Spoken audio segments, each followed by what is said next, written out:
विद्यार्थियों सभी को सुप्रभात। आज हम पढ़ने जा रहे हैं कक्षा 8वीं का एक अध्याय जिसका नाम है बस की यात्रा।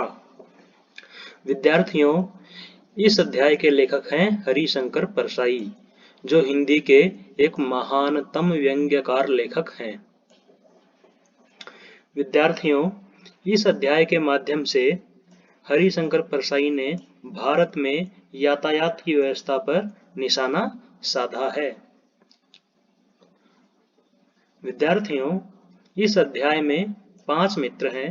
वो 5 मित्र ये तय करते हैं कि वो शाम की 4 बजे की बस से यहाँ से निकलेंगे। हरिशंकर परसाई जी हैं, वो लिखते हैं कि हम 5 मित्रों ने तय किया कि शाम 4 बजे की बस से निकलें। बस से पन्ना से इसी कंपनी की बस सतना के लिए घंटे भर बाद मिलती है, जो जबलपुर की ट्रेन मिला देती है। विद्यार्थियों, जो 5 मित्र हैं वो तय करते हैं कि शाम की बस से ही वो वहां से निकल जाएंगे और वो सोचते हैं कि पन्ना की इसी कंपनी की बस सतना के लिए घंटे भर बाद मिलेगी, जो कि उन्हें जबलपुर की ट्रेन से मिला देगी। सुबह वो घर पहुंच जाएंगे। हम में से 2 को सुबह काम पर हाजिर होना था। विद्यार्थियों, वो कहते हैं कि इन 5 मित्रों में से 2 मित्रों को सुबह काम पर हाजिर होना था, इसीलिए वापसी का यही रास्ता अपनाना जरूरी था। इसलिए उनको वापस जाने के लिए यही रास्ता अपनाना जरूरी था, नहीं तो वो अपने काम पर नहीं पहुंच पाते। लोगों ने सलाह दी कि समझदार आदमी इस शाम वाली बस से सफर नहीं करते। विद्यार्थियों, वहां पे जो कुछ लोग थे उन्होंने उनको सलाह दी कि भाई जो समझदार लोग होते हैं, जिनमें थोड़ी बहुत भी समझ होगी, वो इस शाम वाली बस से सफर नहीं करेंगे। तो जो लेखक हैं वो पूछते हैं, क्या रास्ते में डाकू मिलते हैं? तो लोगों ने सलाह दी या लोगों ने कहा, नहीं, बस डाकिन है। लोगों ने क्या कहा कि ये जो बस है यही क्या है, डाकिन है। विद्यार्थियों, लोगों ने इस बस को डाकिन क्यों कहा है? विद्यार्थियों, इस बस की हम पहले कंडीशन देखते हैं कि कैसी है। विद्यार्थियों, इस बस का एक बार पूरा स्ट्रक्चर देखिए कि ये जो स्ट्रक्चर है ये कैसा है। गेट इसका टूटा हुआ है। विंडोज जो हैं, ये विंडोज देखिए ये भी टूटा हुआ है। इसके टायर देखिए। इसका जो पीछे वाला गेट है ये देखिए, और ऊपर की जो छत है इसको एक बार आप देखिए। इससे आपको समझ में आएगा कि ये जो बस है इसका स्ट्रक्चर कैसा है। ये बस चलने लायक स्थिति में बिल्कुल भी नहीं थी। आगे का ये वाला हिस्सा देखिए विद्यार्थियों कैसा है। इसलिए लोगों ने कहा था कि कोई रास्ते में डाकू नहीं मिलते, बल्कि ये जो बस है यही क्या है, डाकिन है। विद्यार्थियों, आगे हरिशंकर परसाई लिखते हैं, बस को देखा तो श्रद्धा उमड़ पड़ी। खूब वयोवृद्ध थी, सदियों के अनुभव के निशान लिए हुई थी। लोग इसीलिए इससे सफर नहीं करना चाहते थे। वृद्धावस्था में इसे कष्ट होगा। यह बस पूजा के योग्य थी, उस पर सवार कैसे हुआ जा सकता है? विद्यार्थियों, हरिशंकर परसाई कहते हैं कि जब हमने उस बस को देखा तो हमें लगा कि ये बस तो खूब वयोवृद्ध है, अर्थात बहुत पुरानी है। लेखक हरिशंकर परसाई के मन में उस बस के प्रति श्रद्धा भी उमड़ पड़ी, यानी उसमें फेथ या जो बड़ों के प्रति श्रद्धा उमड़ती है, वैसे ही उनके मन में भी श्रद्धा उमड़ पड़ी। वो कहते हैं कि ये जो बस है सदियों के यानी कई 100 सालों के अनुभव के एक्सपीरियंस के निशान लिए हुए थी। लोग इसीलिए इससे सफर नहीं करना चाहते थे कि वृद्धावस्था में इसे कष्ट होगा। और वो क्या व्यंग्य करते हैं कि लोग शायद इस बस से इसीलिए सफर न करना चाहते हो ताकि वृद्धावस्था में यानी बुढ़ापे में इस बस को ज्यादा कठिनाई या कष्ट ना हो। वो कहते हैं कि यह बस केवल पूजा के योग्य है, यानी इस बस की केवल हम पूजा कर सकते हैं, यह बस तो चलने के योग्य नहीं है। वो कहते हैं कि उस पर सवार कैसे हुआ जा सकता है? विद्यार्थियों, हरिशंकर परसाई कहते हैं कि जो बस इतनी बूढ़ी है, पुरानी है और ऐसा लगता है कि इसकी केवल पूजा की जा सकती है, उस बस पर कभी भी सवार नहीं हुआ जा सकता। विद्यार्थियों, आगे हरिशंकर परसाई लिखते हैं, बस कंपनी के एक हिस्सेदार भी उसी बस से जा रहे थे। उन्होंने लिखा है कि बस कंपनी के एक हिस्सेदार अर्थात बस चलाने वाले जो लोग हैं उनमें से एक लोग यानी बस सर्विस के ही एक लोग उसमें से जा रहे थे। हमने उनसे पूछा, यह बस चलती भी है? तो उन्होंने जवाब दिया, क्यों नहीं जी, अभी चलेगी। हमने कहा, वही तो हम देखना चाहते हैं, अपने आप चलती है या है? हाँ जी, और कैसे चलेगी? और वो जब हिस्सेदार से उन्होंने पूछा कि यह बस चलती भी है, तो उन्होंने कहा कि क्यों नहीं चलेगी, अभी चलेगी। हमने कहा, वही तो हम देखना चाहते हैं, और उन्होंने कहा कि यह बस अपने आप चलती है। तो कहते हैं कि हाँ जी, तो कैसे चलेगी ये? तो अपने मन में हरिशंकर परसाई सोचते हैं, गजब हो गया, ऐसी बस अपने आप चलती है।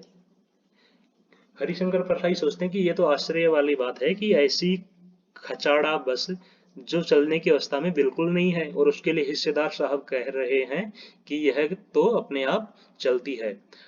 विद्यार्थियों, वो कहते हैं कि हम आगा पीछा करने लगे। आगा पीछा करना यानी झिझकना या डरना, कि जो हरिशंकर परसाई और उनके मित्र हैं वो डरने लगे या झिझकने लगे। डॉक्टर मित्र ने कहा, विद्यार्थियों, उनका एक मित्र था डॉक्टर, उसने कहा, डरो मत, चलो, बस अनुभवी है। वो कहते हैं कि डरो मत, जो बस है वो काफी अनुभवी है, यानी बस को काफी एक्सपीरियंस है, नई नवेली बसों से ज्यादा विश्वसनीय है। और वो क्या कहते हैं कि जो नई नई बसें आती हैं उनसे तो ज्यादा ट्रस्टेबल है, यानी उनसे ज्यादा विश्वास इस बस पर हम कर सकते हैं। हमने बेटों की तरह हमें बेटों की तरह प्यार से गोद में लेकर चलेगी। और जो डॉक्टर साहब हैं वो क्या कहते हैं कि ये जो बस है हमें बेटों की तरह प्यार से गोद में लेकर चलेगी, जैसे एक माँ अपने बेटे को गोद में लेकर चलती है। विद्यार्थियों, उसके बाद हरिशंकर परसाई लिखते हैं, हम बैठ गए, यानी उन हरिशंकर परसाई और उनके मित्र इस बस में बैठ गए। वो कहते हैं, जो छोड़ने आए थे वे इस तरह देख रहे थे जैसे अंतिम विदा दे रहे हैं। और वो कहते हैं कि जो लोग हमें छोड़ने आए थे बस स्टेशन तक, वो हमें ऐसे देख रहे थे जैसे कि हमें अंतिम विदा दे रहे हों, जैसे कि वो हमें फिर कभी वापस नहीं देखेंगे या नहीं मिलेंगे। उनकी आंखें कह रही थीं, आना जाना लगा ही रहता है, आया है सो जाएगा, राजा रंक फकीर। आदमी को कूच करने के लिए एक निमित्त चाहिए। और वो कहते हैं कि जो लोग हमें छोड़ने आए थे, ऐसा लग रहा था जैसे उनकी आंखें कह रही हों क्या, कि आना जाना तो लगा ही रहता है, जो इस दुनिया में आया है वो जाएगा ही, चाहे राजा हो, चाहे रंक हो, चाहे फकीर हो। और वो कहते हैं कि आदमी को कूच करने के लिए, विद्यार्थियों, कूच करने का मतलब है प्रस्थान करना या जाना, कि आदमी को कूच करने के लिए केवल एक निमित्त, निमित्त का अर्थ होता है विद्यार्थियों कारण, रीजन, और साधन, कि आदमी को जाने के लिए सिर्फ एक कारण या एक साधन चाहिए। आगे विद्यार्थियों, हरिशंकर परसाई लिखते हैं कि जिस बस के बारे में वो सोच रहे थे कि यह बस शायद ही स्टार्ट होगी या शायद ही चलेगी, अब वो लिखते हैं कि इंजन सचमुच स्टार्ट हो गया, कि इंजन जो है वो सच में चल गया, ऐसा जैसे सारी बस ही इंजन है और हम इंजन के भीतर बैठे हैं। वो कहते हैं कि हमें ऐसे लगा, बस चलने के बाद, इंजन स्टार्ट होने के बाद ऐसा लगा जैसे कि सारी बस ही क्या है, सारी बस ही इंजन है और हम इंजन के भीतर बैठे हैं, यानी जो बस है वो बहुत ज्यादा हिल रही होगी। वो कहते हैं, कांच बहुत कम बचे थे, जो बचे थे उनसे हमें बचना था। वो कहते हैं कि जो कांच है बस की विंडो में वो बहुत कम लगे हुए थे, और जो लगे हुए थे उनसे हमें बचना था, यानी हमें ये डर था कि कहीं वो कांच खिड़की से छूटकर हमें ना लग जाएं। हम फौरन खिड़की से दूर सरक गए, और विद्यार्थियों, उन्होंने क्या किया, वो खिड़की से तुरंत दूर हो गए ताकि कांच उन्हें लग न जाए। इंजन चल रहा था, हमें लग रहा था कि हमारी सीट के नीचे इंजन है। और विद्यार्थियों वो कहते हैं कि इंजन चल रहा था और हरिशंकर परसाई और उनके मित्रों को, उनके दोस्तों को ये लग रहा था कि जैसे इंजन उनकी सीट के नीचे ही लगा दिया गया हो, अर्थात ये जो बस है वो पूरी तरह से हिल रही थी। विद्यार्थियों आगे वो लिखते हैं, बस सचमुच चल पड़ी और हमें लगा कि यह गांधी जी के असहयोग और सविनय अवज्ञा आंदोलनों के वक्त अवश्य जवान रही होगी। और विद्यार्थियों देख वो किस तरीके से व्यंग्य कर रहे हैं कि बस सच में चल पड़ा और उन्हें ये लगा कि ये जो बस है ये गांधी जी के असहयोग आंदोलन और सविनय अवज्ञा आंदोलन, अर्थात जो असहयोग आंदोलन 1920 में हुआ था और जो सविनय अवज्ञा आंदोलन 1930 यानी असहयोग आंदोलन 1920 में हुआ था और सविनय अवज्ञा आंदोलन हुआ था 1930 में। कि इतनी पुरानी बस लग रही थी कि ये उस समय जवान रही होगी, लेकिन आज के टाइम ये बिल्कुल बूढ़ी हो चुकी है और चलने की कंडीशन में नहीं है। वो कहते हैं उसे ट्रेनिंग मिल चुकी थी, हर हिस्सा दूसरे से असहयोग कर रहा था। और वो क्या कहते हैं कि ऐसा लग रहा था कि जैसे बस का हर हिस्सा एक दूसरे से झगड़ रहा हो, यानी आपस में कोऑपरेट ना कर रहा हो। पूरी बस सविनय अवज्ञा आंदोलन के दौर से गुजर रही थी। और वो कहते हैं कि जो पूरी बस है वो ऐसा लग रहा था जैसे गांधी जी के सविनय अवज्ञा आंदोलन के दौर से गुजर रही थी, यानी बस का हर हिस्सा एक दूसरे से पूरी तरह बस का एक हिस्सा दूसरे हिस्से से पूरी तरह अलग हो रहा था या असहयोग कर रहा था। विद्यार्थियों आगे वो लिखते हैं, सीट का बॉडी से असहयोग चल रहा था, यानी जो सीट है वो बस की बॉडी से अलग हो रही थी। कभी लगता सीट बॉडी को छोड़कर निकल जाएगी। और विद्यार्थियों वो कहते हैं कि कभी कभी उन्हें ऐसा लगता कि जैसे यह सीट जो है वो बस की बॉडी को छोड़कर आगे निकल जाएगी। कभी लगता कि सीट को छोड़कर बॉडी आगे भागी जा रही है। कभी उन्हें ऐसा लग रहा था कि जैसे जो उनके बैठने की सीट है उसको छोड़कर ये बॉडी आगे भागी जा रही हो, अर्थात जो बस है उसकी कंडीशन कैसी थी, बहुत ही बेकार। अर्थात जो बस है वो चलने की अवस्था में नहीं थी, लेकिन कंपनी और कंपनी के हिस्सेदार साहब हैं वो उस बस को चलाए जा रहे थे। वो आगे लिखते हैं कि 8-10 मील चलने पर सारे भेदभाव मिट गए। वो आगे कहते हैं कि जब बस 8-10 मील चल पड़ गई थी उसके बाद में सारे भेदभाव मिट गए थे, यानी वो कहते हैं कि सब कुछ एक हो गया था, यानी किसी तरह का कोई भेदभाव नहीं था, न तो बस के बीच में, न तो बस और यात्रियों के बीच में, न और यात्रियों और बस के बीच में।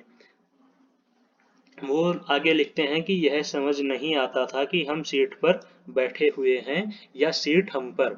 वो कहते हैं कि विद्यार्थियों वो क्या कहते हैं कि हमें ये समझ नहीं आ रहा था कि हम सीट पर बैठे हैं या सीट हम पर, यानी बस की कंडीशन इतनी खराब थी। विद्यार्थियों आगे हरिशंकर परसाई लिखते हैं कि जो बस है वो एकाएक रुक गई। मालूम हुआ पेट्रोल की टंकी में छेद हो गया है। ड्राइवर ने बाल्टी में पेट्रोल निकालकर उसे बगल में रखा और नली डालकर इंजन में भेजने लगा। अब मैं उम्मीद कर रहा था कि थोड़ी देर बाद बस कंपनी के हिस्सेदार इंजन को निकालकर गोद में रख लेंगे और उसे नली से पेट्रोल पिलाएंगे, जैसे माँ बच्चे के मुंह में दूध की शीशी लगाती है। विद्यार्थियों वो लिखते हैं कि अचानक से जो बस है वो रुक गई और उन्हें मालूम हुआ कि जो पेट्रोल की टंकी है उसमें छेद हो गया और ड्राइवर ने क्या किया, बाल्टी में से पेट्रोल निकाला और बगल में रखकर लगा के नली लगाकर इंजन में डालने लगा।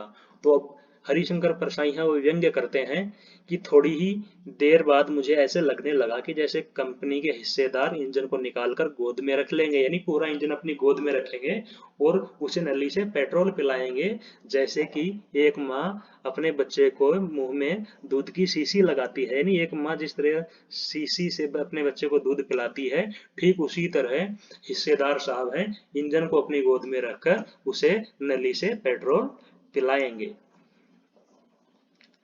विद्यार्थियों, आगे वो लिखते हैं कि बस की रफ्तार अब 15-20 मील हो गई थी, यानी बस की जो रफ्तार है वो स्पीड जो है, रफ्तार यानी स्पीड, वो कितनी हो गई थी, 15-20 मील। मुझे उसके किसी हिस्से पर भरोसा नहीं था। ब्रेक फेल हो सकता था, स्टीयरिंग टूट सकता था। प्रकृति के दृश्य बहुत लुभावने थे।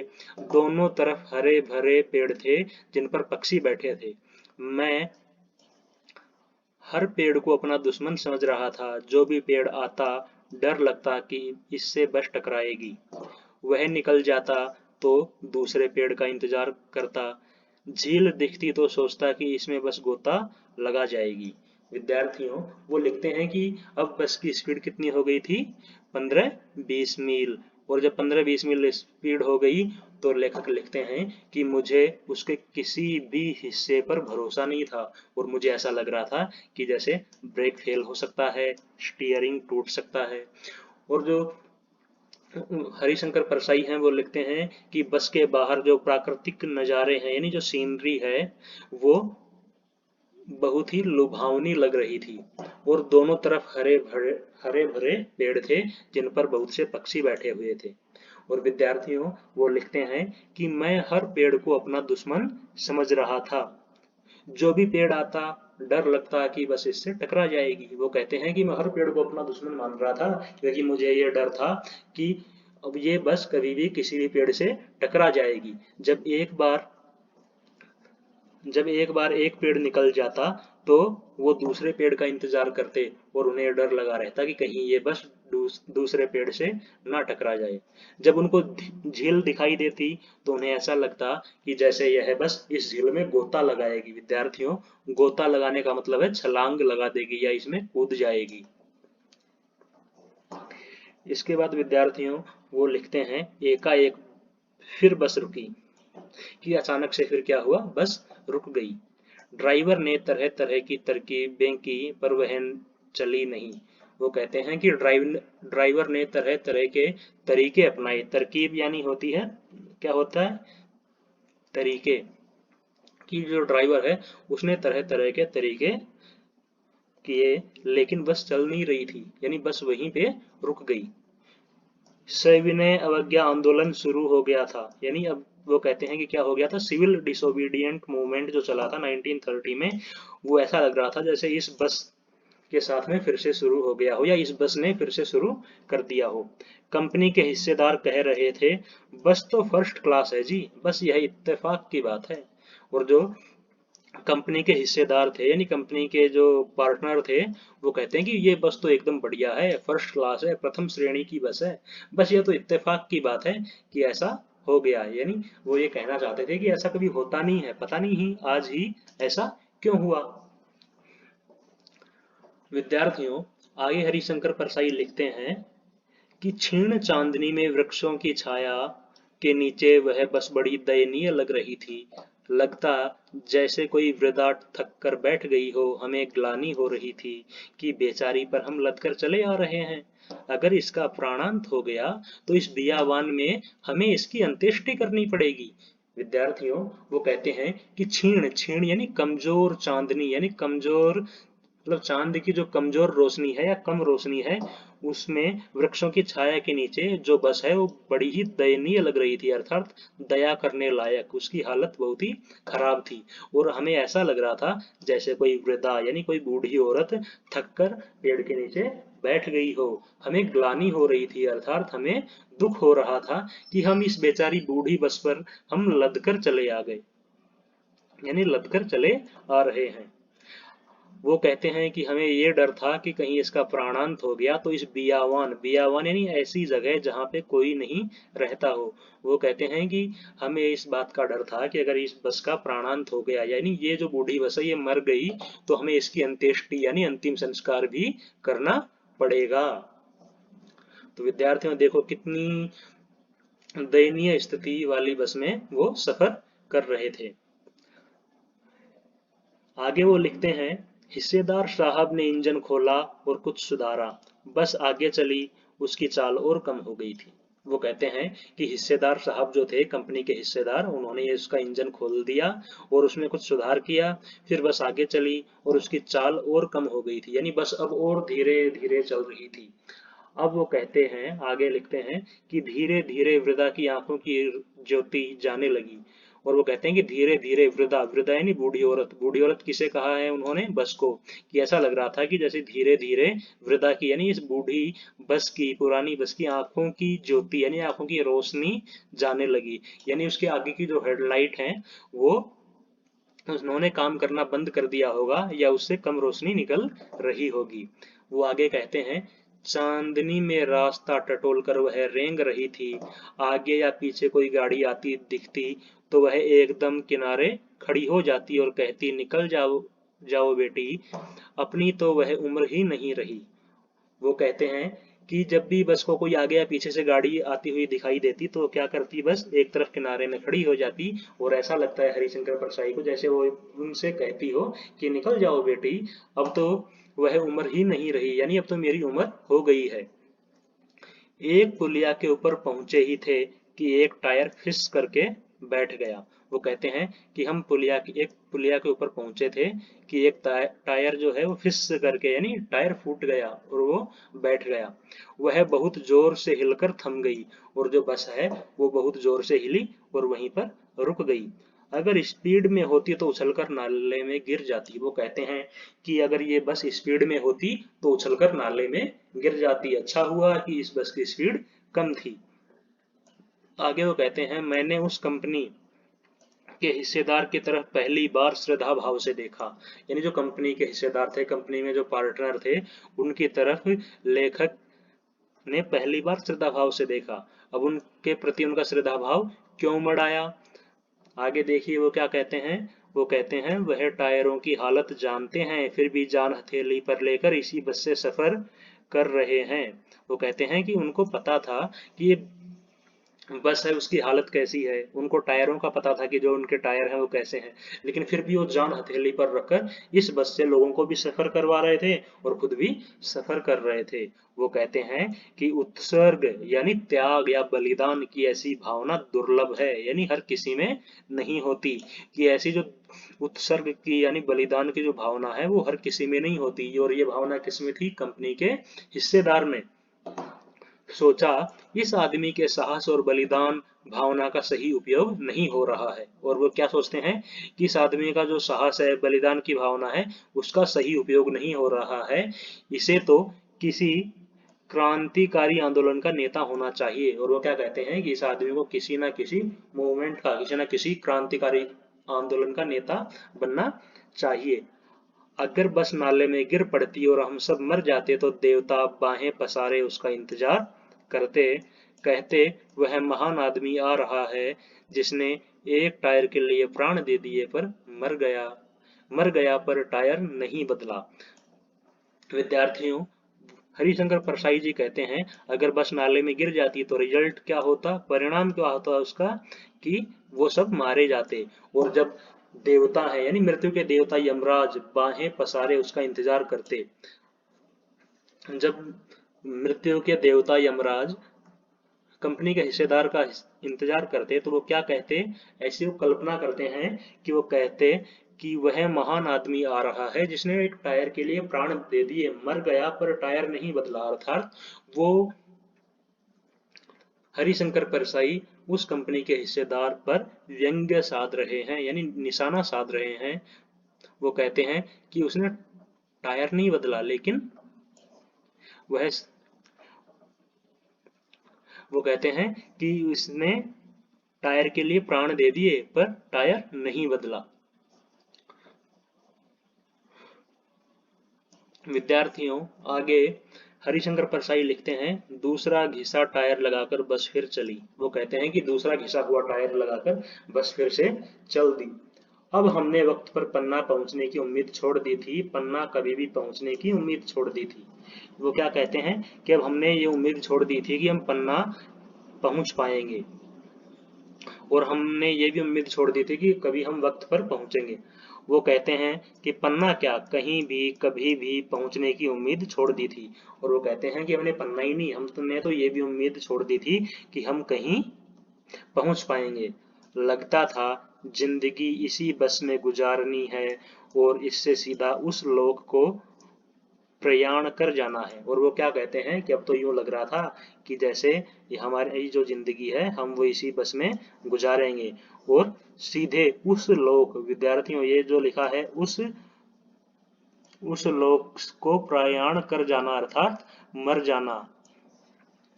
कि वो कहते हैं कि हमें लग रहा था कि हमारी पूरी जिंदगी अब इसी बस में गुजरेगी, और इसी बस से हम सीधे उस लोक में यानी दूसरे लोक में यानी भगवान के पास में चले जाएंगे। प्रयाण करना यानी चला जाना। इस पृथ्वी पर उसकी कोई मंजिल नहीं है। हमारी बेताबी तनाव खत्म हो गए, हम बड़े इत्मीनान से घर की तरह बैठ गए, चिंता जाती रही, हंसी मजाक चालू हो गया। और वो कहते हैं कि इस पृथ्वी पर उसकी कोई मंजिल नहीं है, अर्थात ये जो बस है, इस बस की इस धरती पर कोई भी मंजिल नहीं है, न जाने ये बस हमें कहाँ पहुंचा देगी।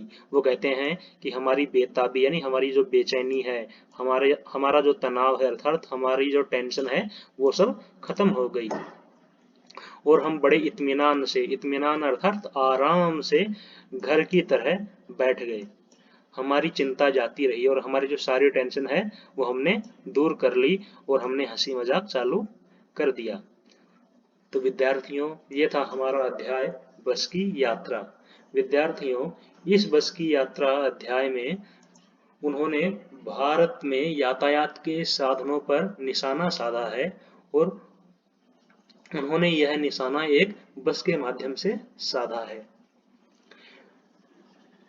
विद्यार्थियों मिलते हैं अगले वीडियो में, तब तक के लिए घर पे रहें, स्वस्थ रहें, धन्यवाद।